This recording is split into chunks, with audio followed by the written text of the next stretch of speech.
Hi అండి, welcome to mummy readymades Kondapalli. Sarees ఐటెంలో కొత్త ఐటమ్ వచ్చిందండి, లేటెస్ట్ మోడల్. ఫ్యాబ్రిక్ వచ్చేసరికి మిలానో అంటారు.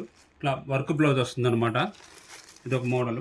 ఇది వచ్చేసరికి కాంట్రాస్ట్ బ్లౌజ్ అనమాట. పట్టి కంటిన్యూ బోర్డర్ వస్తుంది, కాంట్రాస్ట్ బ్లౌజ్ అనమాట. ఇది ఒక మోడల్. ఫ్యాబ్రిక్ కూడా మీకు చాలా లైట్ వెయిట్ అండి, సాఫ్ట్ మెటీరియల్ అనమాట. రఫ్ అండ్ పెట్టాను యూజ్ చేసుకోవచ్చు. వీటిలో వచ్చేసరికి 6 కలర్స్ వస్తాయండి మీకు. వీటిలో మీకు వచ్చేసరికి మన దగ్గరకు వచ్చేసరికి ఆఫర్ ప్రైస్ కేవలం 800 రూపాయలు మాత్రమే. కేవలం 800 రూపాయలు మాత్రమే. ఒకసారి మీకు ఏ కలర్ నచ్చితే ఆ కలర్ స్క్రీన్ షాట్ తీసుకోండి, పైన వాట్సాప్ నెంబర్కి వాట్సాప్ చేయండి. ఒకసారి బ్లౌజ్ ఓపెన్ చేసి చూపిస్తాను చూడండి. బ్లౌజ్ వచ్చేసరికి ఇట్లా వర్క్ వస్తుంది అనమాట. మొత్తం హ్యాండ్ వర్క్ అన్ని బ్లౌజెస్. మొత్తం ఆల్ ఓవర్ వర్క్ వస్తుంది, ప్లస్ హ్యాండ్స్కి అనమాట ఫుల్ వర్క్ వస్తుంది. చాలా లైట్ వెయిట్ అండి. ఇది వచ్చేసరికి మన దగ్గర కేవలం 800 రూపాయలు మాత్రమే. కేవలం 800 రూపాయలు మాత్రమే. లైక్ చేయండి, షేర్ చేయండి, మా ఇన్స్టాగ్రామ్ పేజ్ ఫాలో చేయండి. Thank you. Visit mummy readymades Kondapalli.